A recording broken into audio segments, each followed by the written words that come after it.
Hi friends, welcome back to my channel. कैसे हैं आप लोग? उम्मीद करती हूँ बहुत अच्छे होंगे। 20 तारीख का ये व्लॉग है। एकादशी का दिन था, शाम के 4 बजे थे और मैंने व्लॉग स्टार्ट कर दिया था। एकादशी का उपवास था हमारा और बस शाम की थोड़ी सी ये आए थे तो थोड़ी चाय बनाऊंगी और थोड़ा सा साबूदाना पापड़ और चिप्स जो है वो फ्राई कर लूँगी मूंगफली के तेल में।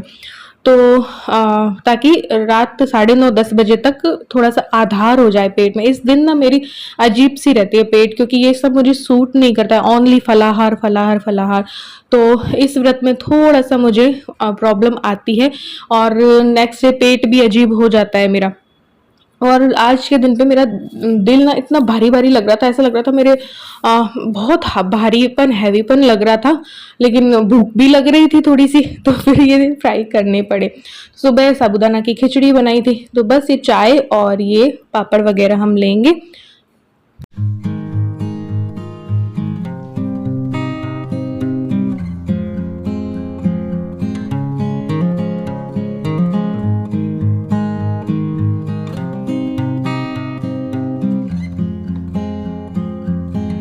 इसके बाद मैंने शाम की जो सफाई है वो स्टार्ट कर दी थी कि भाई थोड़ी सी सेटिंग, थोड़ी सी झाड़ू और कर दूंगी। साथ ही पोछा भी मुझे करना था, क्योंकि चूचू ना पैर लेके आ गई थी कोई गीले, तो पूरे घर में पैर है ना छप चुके थे। तो और आज मैंने सोचा भी था कि कुछ मशीन का काम भी करूंगी। कुछ सूट जो है वो मुझे ढीले करने थे, जो बनवाते हैं ना हम टेलर से, तो वो बिल्कुल फिटिंग के बना देते हैं। और अब उसका अस्तर जो होता है ना वो धोने के बाद सिकुड़ जाता है थोड़ा सा, क्योंकि वो धोकर के कई बार ना ये लोग अस्तर को नहीं लगाते हैं। तो जब भी फॉल और अस्तर लगाएं तो धोकर के लगाते हैं ना, तो वो सिकुड़ते नहीं है, वो उसी उसमें आ जाते हैं। बट वो बिना धुले लगा दिया होगा अस्तर, तो मेरा एक सूट जो है थोड़ा टाइट हो गया था, अस्तर सिकुड़ गया था उसका। ये देखो चूचू के पैर है, तो ये पूरे घर में उसने कर दिए थे। और ये मैंने फिर 7 बजे के करीब पोछा लगाया होगा, क्योंकि बीच में ही मेरा ना चूचू की वजह से किसी से हो गया। जो चूचू को परेशान करती है ना डॉग, उसके ओनर से ना काफी दिनों से चल रहा था, प्लीज आप इसे संभाल लीजिए, प्लीज आप इसे संभाल लीजिए। वो उसको संभालते नहीं है, फिर यहाँ पे आके वो उसको काट वाट जाती है, फिर ये थोड़ा सा चिल्लाती है, तो दूसरे लोग मुझे इसकी शिकायत करने लगते हैं। बाकी जो एक घर छोड़ के किसी के घर में डॉग है ना, वो भौंकता रहेगा, या फिर ये जो हाउस हेल्पर पास में रहती है उनका डॉग भौंक लेगा ना, तो पूरी कॉलोनी के मुंह में दही जम जाता है। लेकिन चूचू जरा सी भी भौंक लेना, वो भी किस वजह से भौंकती है, वो क्योंकि उसको काटने के लिए आती है वो डॉग, तो फिर लोगों को प्रॉब्लम हो जाती है। तो उस वजह से देखो पूरा माइंड खराब था। और मैं मम्मी के वहां भी नहीं जा रही हूँ। इतना दिन मैंने क्यों कर दिए कि इस यहाँ सब इससे चिढ़ते हैं, और ना हमारे पीछे से इसकी मतलब जान चली जाए तो कोई इसको बचाने वाला नहीं होगा, ये वाली कंडीशन है। तो इतने दिन तो मैं नहीं गई। तो लेकिन अब मम्मी की तरफ भी कुछ बनता है, मेरा जिम्मेदारी, पापा चले गए उसके बाद मैं गई नहीं। मम्मी अकेली रहती है, डिप्रेस रहती है, फिर भी नहीं गई मैं कि चलो मैं चूचू को बचा लूं। बट देखो फिर भी क्या, लाइफ में बहुत सी प्रॉब्लम्स मेरे चलती रहती है। तो यहाँ पे व्रत वाली हरी चटनी बस बना रही थी। धनिया, पुदीना, हरी मिर्च, सेंधा नमक, भुना जीरा डाल दिया है मैंने, और ये चटनी जो है वो तैयार हो गई। तो व्रत वाली थाली में बनाती हूँ हर एकादशी को, लेकिन उस दिन मैं शूट नहीं करती हूँ, तो आज मैंने कर लिया थोड़ा बहुत, लेकिन सिंपल ही आज मैंने बनाया। बस ये आलू मैंने पिछली रात ही बॉईल कर दिए थे, हरी मिर्च कट कर ली थी, थोड़े से हाथ से फोड़े थे। तो ये घी या तेल आप ले लीजिए, उसमें जीरा डाली, हमारे तो एकादशी में जीरा खाते हैं। फिर बस मैंने आलू जो है वो डाल दिए थे, सेंधा नमक, काली मिर्च डाली, और जो हरी चटनी बनाई थी बस वो मैंने डाल दी। अब आलू जो हाथ से मैश करके जो डाले थे ना, उससे गाढ़ापन जो है मैंने कर लिया था। और फिर पानी डाल के एक रस वाली सब्जी बना ली थी, कि बस एक रस वाली सब्जी हो जाएगी। और रोटी, मैं पूड़ी नहीं बनाती हूँ राजगिरी, सिंघाड़े या किसी भी आटे की, क्योंकि वो बहुत हैवी हो जाती है, क्योंकि दोपहर के टाइम पे हम तला भुना खा लेते हैं ना, इसलिए। और साथ ही थोड़ा सा ठंडा ठंडा के लिए, वैसे तो शाम को दही नहीं खाते, लेकिन फिर भी मैंने सोचा चलो रायता बना लेती हूँ। तो ये मखाने का रायता बनाऊंगी, इसको ड्राई रोस्ट करूंगी, घी में भी कर सकते हैं, लेकिन फिर वो रायते में घी का टेस्ट आ जाता। दही मैंने 1 किलो पिछली रात ही जमा लिया था घर पे, तो बस वो निकालूंगी, इसको फेंटूंगी। आलू की सब्जी तैयार हो गई है, चटनी तैयार हो गई है, और ये वाली आलू की सब्जी बहुत ही टेस्टी बनी थी, सच में बता रही हूँ। अब जब मैं खा चुकी हूँ ना, तो इसलिए तो इसको फेंट लिया। यहाँ पे ईलू जो है अपना पास्ता बना रही थी, क्योंकि हमारा तो ये व्रत वाला खाना बन रहा था, तो इसने बोला कि मैं अपने पास्ता बना लूंगी।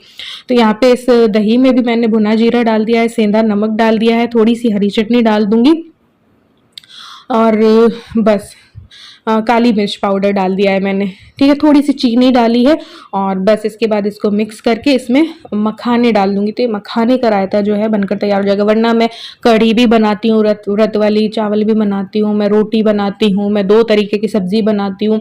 बट आज मेरा दिल नहीं कर रहा था क्योंकि मेरा माइंड खराब हो चुका था। मैंने उनको कॉल किया तो वो मुझसे लड़ने लग गए और गलत सलत हर किसी के बारे में बोलने लग गए। तो इस वजह से मेरा माइंड पूरा खराब था। अब आपके साथ किसी का झड़प हो जाए तो फिर माइंड तो खराब हो ही जाता है ना। तो ये राजगिरी के आटे की रोटी मैंने बनाई। वैसे मैं कई आटे मिक्स कर लेती हूँ, सिंगाड़ा भी मिक्स कर लेती हूँ, कुट्टू का भी और ये राजगिरी का। तो उसकी आटे की रोटी बनाती हूँ, बाजरे की जैसी लगती है, सिंगाड़े के आटे और रोटी बनाओ ना। तो आज मैंने राजगिरी का आटा था मेरे पास, वो बना ली। बस इसमें नमक डाला थोड़ी और बस गूंथ लिया था और थोड़ा सा घी डाल के इसको एक बार यूं कर लेंगे। ये इसकी रोटी भी मुझे बड़ी अच्छी लगी और थोड़ा सा पेट भर जाता है, काफ़ी भर जाता है, आधार हो जाता है। लेकिन हमें तो देखो 9 साढ़े 9 ही खाने मिलता है क्योंकि आते ही उस टाइम पे। तो ये फिर इलू ने अपना पास्ता बना लिया था, आटा मैंने लगा लिया था। ये आएंगे तब गर्मा गर्म रोटी बना के बस खा लेंगे। तो यहाँ पे मैं रोटी बेलने लगी थी क्योंकि ये आ गए थे और बस फिर इन्होंने सिखवा दी थी फटाफट फटाफट क्योंकि इनको भी भूख लग रही थी। तो ये व्रत वाली थाली ना तैयार हो गई थी। और फिर जो मेरे प्लान थे कि मैं ये अपना सूट ऐसे सही कर लूँगी, इनकी अलमारी जो है वो सेट करनी थी, तो वो सारे कैंसिल हो गए क्योंकि उन्होंने बहुत बुरी तरीके से मेरे से बात की। फिर मैंने भी उन्हें डांट दिया। मैं तो देखो कम नहीं हूँ, फिर मुझे कोई गलत पेश आएगा तो फिर सुनेगा क्योंकि गलत वो है, हम लोग नहीं। तो ये थाली बन के तैयार थी, हमने बस खा ली थी। आलू की सब्जी बड़ी अच्छी बनी। तो ये नेक्स्ट डे और जो काम मैं पिछले दिन नहीं कर पाई थी माइंड खराब होने की वजह से, तो ये मैं अभी कर रही हूँ। अब इलू और मेरी अभी भी यही बातचीत चल रही थी। इनकी अलमारी में सेट कर रही थी, सारे जो बेकार ये अब नहीं पहनते या फेड हो चुके वो तो निकाल दूंगी। तो बातचीत हमारे अंदर वही चल रही थी क्योंकि अभी सुबह भी जो है वो डॉग आ गई और बहुत परेशान करती है, चूचू को हमला करती है, उस पर जानलेवा।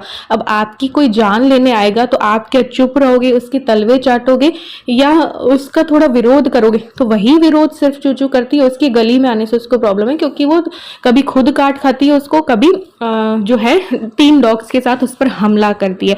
और जो ओनर है उनके घर तो बैठती नहीं, हमारे घर के अंदर भी घुसी पड़ी रहती है और घर के आगे बैठी रहती है। तो ऐसे में इसको तो प्रॉब्लम होगी ना।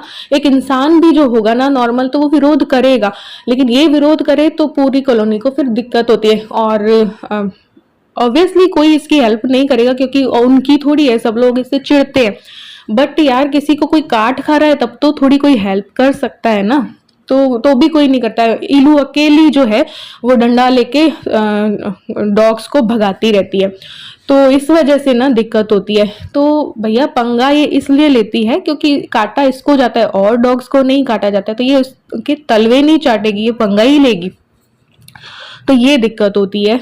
और फिर हम तो इसको अंदर डालने का पूरा प्रयास करते हैं, लेकिन अभी जितनी रह पाती रहती है ना, वरना फिर ये मेरे गेट को भड़बड़ाती है, गेट तोड़ने लगती है क्योंकि ये अपनी मर्जी की मालिक है, ये रहती नहीं है प्रॉपर अंदर।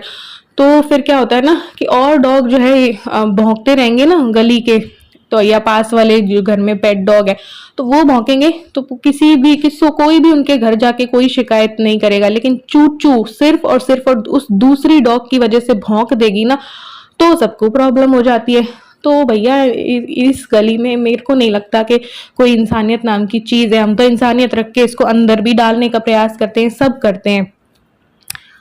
तो ये चीजें चल रही हैं, प्रॉब्लम्स चल रही हैं। तो यहाँ पे इनके कुछ ब्लेजर वगैरह थे, जो कुछ हुडी वगैरह और गरम रखी थी ना, तो वो एक इस बैग में मैंने डाल दी कि चलो बाद में जो बॉक्स वगैरह में ये आएंगे तब डाल देंगे। ये क्या है, ऐसी नेहरू जैकेट और ले तो रहते हैं बट अब ये यूज ही नहीं ले रहे। तो फिर यूज नहीं ले रहे तो फिर यहाँ पे कचरा ही होता है अलमारी में। तो वो सारी मैंने जो है ऐसे सारी हटा दी और इनकी बिल्कुल हल्की कर दी। तो अभी तो फिलहाल मैंने ऐसे ही सेट कर दिए। इसमें सारे सॉक्स और इनकी टाई हैं। ये जीन्स है, पैंट ये पहनते नहीं इसलिए मैंने सारे पीछे रख दिए। ये शर्ट है और ये टी शर्ट है, ठीक है। कुछ नए वाले हैं और कुछ जो ये डेली यूज़ में लेते हैं। ये अब ये पहनते ही नहीं है, तो मैं सोचूं इनका कुछ कर लेंगे। सारे शर्ट्स का इनको ये पसंद नहीं है अब, तो इसलिए पहन लिए थोड़े बहुत। अब इनको काट पीट के कुछ बना लेंगे।